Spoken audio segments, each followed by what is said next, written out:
राधे राधे दोस्तों, मेरा नाम है शुभम और स्वागत है आपका मेरे एक और नए ब्लॉग में। तो आज हम हैं कर्नाटक राज्य के बेंगलोर शहर में और हम आपको करवाने वाले हैं 5 टेंपल का टूर। तो जो सबसे फेमस टेंपल है इस टूर में वो है आदि योगी टेंपल। तो देर ना करते हुए आइए प्रारंभ करते हैं अपनी इस यात्रा को। तो दोस्तों मैं आपको बता देता हूँ कि आप ये जो ट्रैवल टिकट है वो कैसे बुक कर सकते हैं बेंगलोर में। ये जाएंगे हम KSRTC की वेबसाइट पे और इस पर क्लिक करेंगे तो यहाँ आप देख सकते हैं हमें इसमें से चुनना है KSRTC टूर। ये किया हमने क्लिक और ये कैटेगरी यहाँ आ रहा है देखो। तो ऑल टूर कैटेगरी में जाएंगे हम। यहाँ से BMTC टूर पैकेज सिलेक्ट करेंगे। यहाँ से सिलेक्ट करोगे और ये आ जाएगा। अरे ये रहा, ये आपको देखो ये टेंपल विजिट होंगे, ये भोगानंदेश्वरी टेंपल, बसवाना टेंपल, ये सब ठीक है। फिर बुक करेंगे तो ये आ गया। ये 627 रुपये में आपको सारे टेंपल्स का टूर मिल जाएगा। टाइमिंग्स आ रही होगी देखो, 12 बजे बस है और 11:20 पे है, 11:10 पे है। तो ये सब है, ये है। और ये ऐसे यहाँ पे क्लिक करोगे आप तो ये कैंपागोड़ा बस स्टेशन है, ठीक है। ये बोर्डिंग पॉइंट रहेगा हमारा। ये जो KSR बेंगलोर का रेलवे स्टेशन है उसी के आसपास ही है। और ये और यहाँ से आप सीट सिलेक्ट कर लीजिए, देन बुक कर लीजिए। तो दोस्तों पहुँच चुके हैं कैंपागोड़ा बस स्टेशन और आप देख सकते हैं ये है हमारी बस जिसमें हम जाने वाले हैं। और 11:10 की टाइमिंग है इसकी डिपार्चर की। और मैं आपको बताना चाहूँगा, अगर आप फर्स्ट टाइम आ रहे हैं तो आपको कहाँ से ये बस मिलेगी। जो पिकअप पॉइंट रहेगा इसका, ये रहेगा एयरपोर्ट बस वे के पास ही। तो वहीं पर ही आपको मिलेगी, वहीं पर ही आप वेट करिएगा फिर। और चल पड़े हैं अब अपने गंतव्य की ओर। तो मैं बताना चाहूँगा इस व्लॉग में हम कवर करेंगे 4 टेंपल और एक म्यूज़ियम है। तो जो पहला टेंपल हमारा रहने वाला है कनाई बसवाना टेंपल, और दूसरा भोगा नंदेश्वरी टेंपल, तीसरा जो रहने वाला है वो म्यूज़ियम रहने वाला है सर M विवेश्वरा म्यूज़ियम एंड उनकी समाधि रहेगी। और चौथा टेंपल रहेगा रंगनाथ स्वामी टेंपल और 5वां रहेगा ईशा फाउंडेशन जो कि आदि योगी टेंपल है। तो दोस्तों पहुंच चुके हैं अपनी पहली डेस्टिनेशन पे। ये है कनाई बसवाना टेंपल जो कि लिंग्यास संप्रदाय के संस्थापक थे। उन्होंने काम करो पूजा करो का संदेश दिया था। इस मंदिर में शिव जी के रूप में बसवाना पूजा होती है। पहाड़ी के ऊपर होने की वजह से यहाँ से पूरा नंदी हिल्स दिखता है और ये नंदी हिल्स की 2-3 किलोमीटर की ही रेंज में है। और आप देख सकते हैं बहुत ही ब्यूटीफुल है ये नंदी की मूर्ति। इसका ऐसी मान्यता है कि ये बढ़ती रहती है। और आप देख सकते हैं कि बहुत ही शानदार नक्काशी की गई है इसमें और ये आर्किटेक्चर का एक अद्भुत नज़ारा है जैसा कि आप देख पा रहे होंगे। और ये इतना पीसफुल प्लेस है दोस्तों कि यहाँ आकर मन को बहुत ही ज़्यादा शांति मिलती है। एकदम सुकून आपको मिल जाएगा, आपका मन एकदम शांत हो जाएगा और आपकी आत्मा परमात्मा में लीन हो जाएगी। तो यहाँ आइए ज़रूर और दर्शन कीजिए इस टेंपल के। तो दोस्तों निकल पड़े हैं अपनी दूसरी डेस्टिनेशन की ओर जो कि भोगा नंदीश्वरा स्वामी टेंपल रहने वाला है। तो दोस्तों पहुँच चुके हैं भोगा नंदीश्वरा स्वामी टेंपल जो कि कर्नाटक का सबसे पुराना शिव मंदिरों में से एक है। और भोगा नंदीश्वरा स्वामी टेंपल कहा जाता है कि यह मंदिर जो है 1200 साल पुराना मंदिर है। और सबसे कमाल की बात यह है कि यहाँ एक कुंड है जिसका पानी कभी सूखता नहीं है।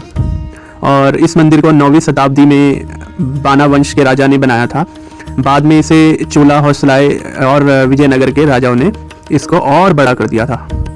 और इसका नाम भोगा क्यों पड़ा, क्योंकि भोगा का मतलब होता है भूगर्भ या ज़मीन के नीचे।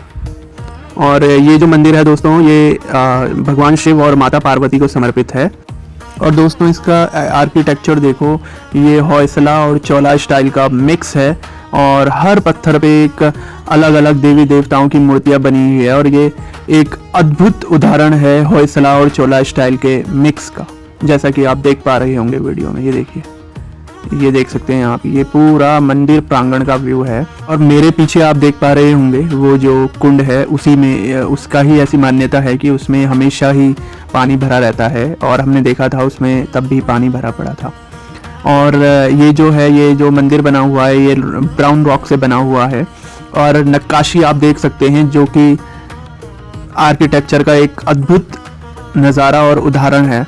जैसा कि आप देख पा रहे होंगे, पिलर्स पे अलग अलग देवी देवताओं की बहुत ही बेहतरीन नक्काशी की गई है दोस्तों, और ये नज़ारा जो है अद्भुत है।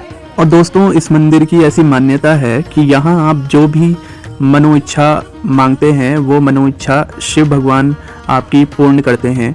और ख़ास करके अगर आप शादी या नौकरी के लिए अपनी इच्छा मांगते हैं तो वो पूर्णतः होती है। और यारों, एक बात बताऊं तो यहाँ हवा में एक अलग ही शांति है यार, और शहर से दूर पहाड़ों के बीच एकदम परफेक्ट जगह है ध्यान के लिए। तो आपको अगर टाइम मिले तो ध्यान भी कीजिए, यहाँ पर जाप चांट कीजिए, जो भी आपको करना है वो नाम आप जाप कर सकते हैं यहाँ पर, जो कि आपके दिल को और मन को एक अलग ही शांति प्रदान करेगा। तो दोस्तों, भोगानंदीश्वरा स्वामी टेम्पल के दर्शन हो चुके हैं और अब हम यहाँ से निकलते हैं अपनी दूसरी जगह जाने के लिए, जो कि एम विश्वेश्वरा म्यूज़ियम रहने वाला है। और वहाँ पर हम एम विश्वेश्वरा जी की समाधि के दर्शन भी करेंगे। और वो एक भारत रत्न विजेता थे जिनको भारत रत्न से भी नवाजा गया था। तो आइए चलते हैं फिर। तो दोस्तों, पहुंच चुके हैं अपनी तीसरी डेस्टिनेशन पे, जो कि है sir M Visvesvaraya museum and उनकी समाधि। तो ये लोकेशन व्लॉग में सबसे अलग लगेगी क्योंकि ये स्पिरिचुअल नहीं है, इंस्पिरेशनल है। तो एनर्जी हाई रखना, ठीक है। तो ये जो है ये म्यूज़ियम है, देख सकते हैं आप कुछ इसका व्यू, ये बाहर से इसका व्यू है। और जो एम विश्वेश्वराया थे ये भारत रत्न विजेता थे और ये इनकी जन्मभूमि भी है। और इन्होंने ही जो वृंदावन गार्डन और जो KSR डैम है, कृष्ण राज सागर बांध, वो इन्होंने ही बनाया था। और इन्हीं के नाम पर 15 सितंबर को जो इंजीनियर डे मनाया जाता है वो इन्हीं के ही नाम पर बनाया जाता है। और म्यूज़ियम में इनसे जुड़े जो भी इनके अवार्ड्स वगैरह हैं, भारत रत्न है, जो भी इनसे जुड़ी वस्तुएं हैं वो रखी गई हैं और बहुत ही सुंदर है। और अब हम चल पड़े हैं इनकी समाधि की ओर, जो कि यहाँ से थोड़ा सा ही आगे है। और आप यहाँ से व्यू देख सकते हैं, जो कि बहुत ही ब्यूटीफुल और बहुत ही सुंदर व्यू है। और ये है एम विश्वेश्वराया समाधि, जैसा कि आप देख पा रहे होंगे। यहाँ पर बहुत ही शांति और सुकून है और चिड़ियों की चहचहाट भी आप सुन रहे होंगे। तो दोस्तों, निकल पड़े हैं अपनी चौथी डेस्टिनेशन के लिए, जो कि रहने वाला है रंगनाथा स्वामी टेम्पल। और उससे पहले हम बीच में लंच करने के लिए रुकेंगे, तो चलते हैं। तो दोस्तों, लंच ब्रेक हो चुका है, जो कि 1 आवर का रहने वाला है। और अभी टाइम हुआ है अराउंड 2:10 के करीब, जो कि 3 बजे तक रहेगा। और या इस रेस्टोरेंट में आपको north Indian, south Indian, Chinese food तीनों ही मिल जाएगा। तो जो भी आपको प्रेफर लगे वो आप खा सकते हैं। जो थाली आपको पड़ेगी वो 160 रुपये की पड़ेगी, जो कि बहुत ही अच्छा प्राइस है। तो दोस्तों, लंच हो चुका है और लंच बहुत ही स्वादिष्ट था। तो निकल पड़े हैं अपनी 4th डेस्टिनेशन की ओर, जो कि रंगनाथा स्वामी टेम्पल रहने वाला है। तो दोस्तों, अब हम पहुंच चुके हैं, ये है रंगस्थला गांव का रंगनाथा स्वामी टेम्पल। और ये जगह जो है ये 1000 साल पुरानी है और 1000 साल से भगवान विष्णु यहाँ विराजमान हैं। और कहते हैं दोस्तों कि यहाँ आने से मन को बहुत ही शांति मिलती है और आपकी सारी टेंशन दूर हो जाती है। तो आज मैं आपको इसके इतिहास और दर्शन दोनों ही कराएंगे। तो जो इस मंदिर की दोस्तों हिस्ट्री है, तो इसकी हिस्ट्री इस प्रकार से है कि जैसे इस मंदिर की शुरुआत जो है वो चोला वंश के समय में हुई थी दोस्तों, और लगभग 10वीं 11वीं सदी में बाद में ये विजयनगर के राजाओं ने इसको सुंदर बनाया। और इसमें बहुत ही सुंदर आर्किटेक्चर किया गया है और आप देख सकते हैं कि बहुत ही सुंदर आर्किटेक्चर का ये एक अद्भुत नज़ारा है। और कहा जाता है कि ऋषि अगस्त्य ने यहाँ बैठकर तपस्या की थी, इसलिए इस जगह की एनर्जी और वाइब नेक्स्ट लेवल है। और जैसा कि आप देख सकते हैं 1000 साल बाद भी इसकी खूबसूरती एकदम बरकरार है। तो चलिए चलते हैं अब इसके गर्भगृह की ओर। तो गर्भगृह में जो भगवान विष्णु हैं वो शेषनाग के ऊपर लेटे हुए हैं और माता लक्ष्मी उनके पैर दबा रही हैं। और रंगनाथ का मतलब है रंगों के स्वामी, कहते हैं यहाँ सच्चे मन से जो भी आता है उसके जीवन में रंग भर जाते हैं। तो आपको जब भी मौका मिले तो ज़रूर आइए इस मंदिर में और दर्शन कीजिए रंगनाथ स्वामी जी के। और देख सकते हैं आप, ये है गर्भगृह का कुछ एरिया, मैं आपको दिखा रहा हूँ। और दोस्तों ये एक आर्किटेक्चर का एक अद्भुत नज़ारा है और बेहतरीन नक्काशी इसमें की गई है। और दोस्तों इसकी मंदिर की मान्यता है कुछ इस प्रकार से कि यहाँ जो भी दर्शन करता है उसकी टेंशन परेशानियाँ सब दूर हो जाती हैं और उसके मन को अलग ही एक शांति प्रदान होती है। और सच बताऊं तो दोस्तों मैं भी यहाँ पर 2 मिनट बैठा और मुझे भी एक अलग ही वाइब फील हुई जो कि बहुत ही शानदार थी और मन को एकदम सुकून प्राप्त करने वाली थी।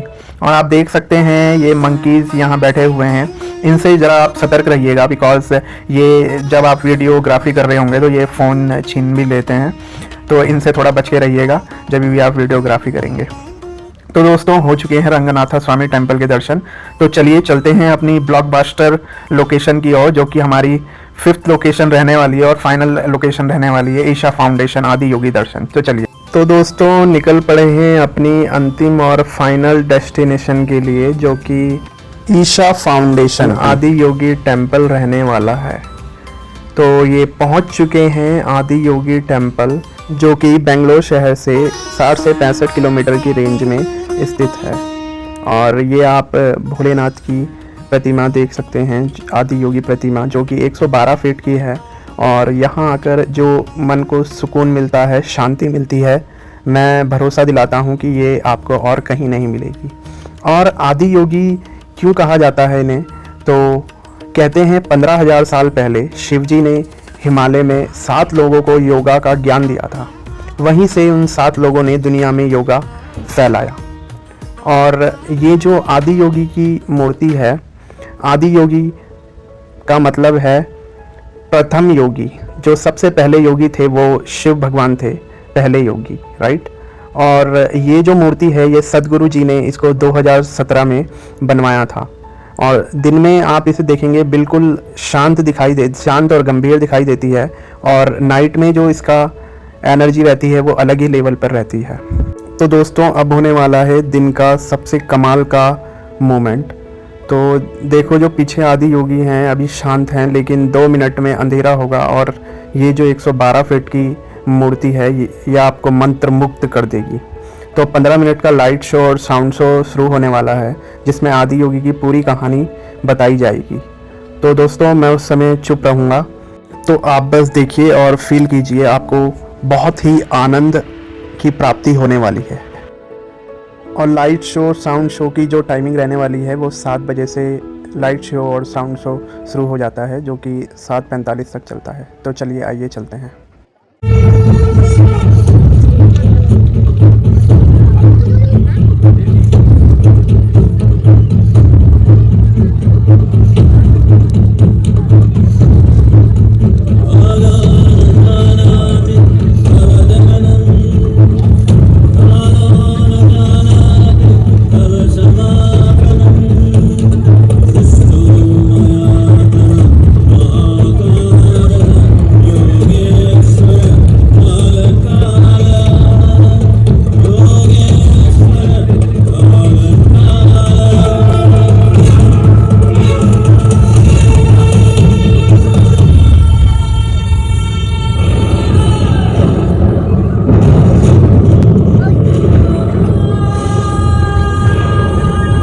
Over 15,000 years ago, a being appeared in the upper regions of Himalayas. No one knew who he was, where he came from. The origins of this spectacular being were unknown.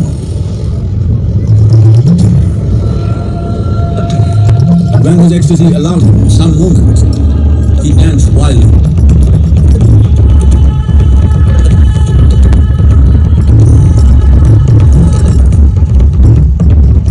When intensity peaked, he became utterly still. People saw that he was experiencing dimensions that no one had ever known or able to fathom. His ecstasy and intensity allowed him to transcend his physical form. Witnessing an individual human in union with the cosmos, they called him a yogi, as he was the first one, the Adi Yogi.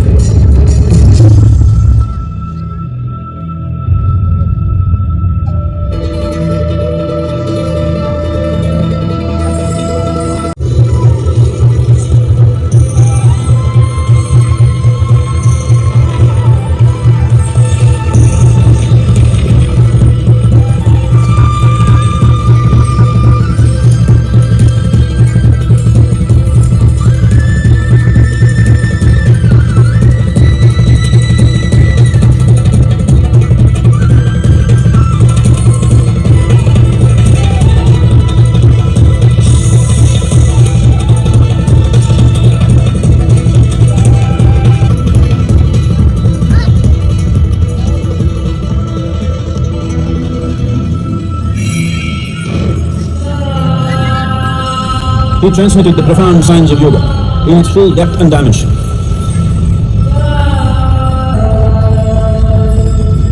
He expounded 112 methods of attainment, offering his disciples access to the deepest innards of creation.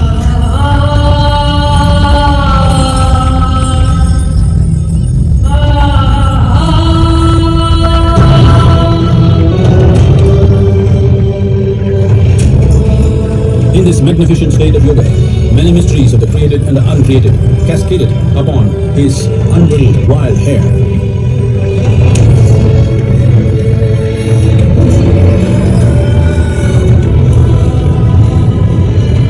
It was a vision of the very core of the cosmos in all its profundity and magnificence, a vision of the unfathomable mysteries of the universe, a most overwhelming vision the sages and Devi Parvati had ever witnessed.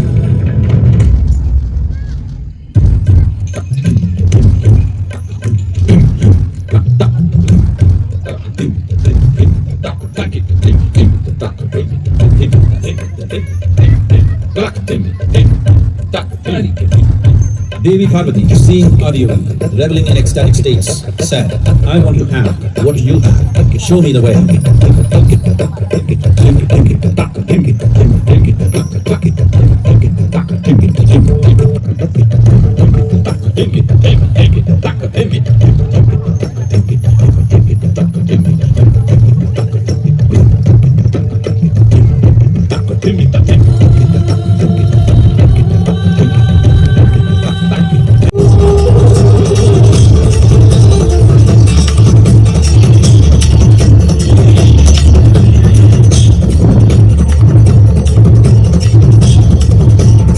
Seeing the splendor of this magnificent union, Anas, his constant companions, asked, what about us?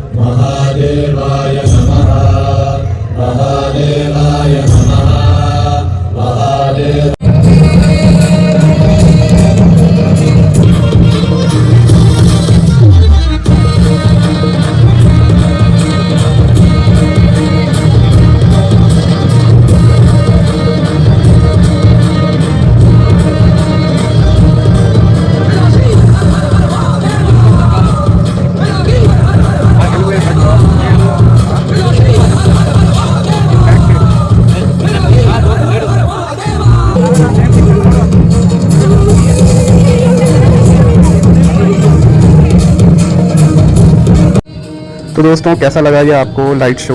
Goose bumps आ गए ना? Because मुझे तो आ गए भाई, बहुत ही शानदार था और अभी तक अंदर से अलग ही फील हो रहा है। तो आज का व्लॉग यहीं समाप्त करते हैं। होप आपको पसंद आया होगा ये व्लॉग, जिसमें 5 जगह 800 रुपये में हमने आपको पूरे बेंगलोर का दर्शन करा दिया। तो होप आपको ये व्लॉग पसंद आया होगा, तो लाइक कीजिए, सब्सक्राइब कीजिए एंड शेयर कीजिए मेरे चैनल को, शुभ राधा व्लॉग को। तो मिलते हैं आपसे नेक्स्ट व्लॉग में। राधे ही राधे।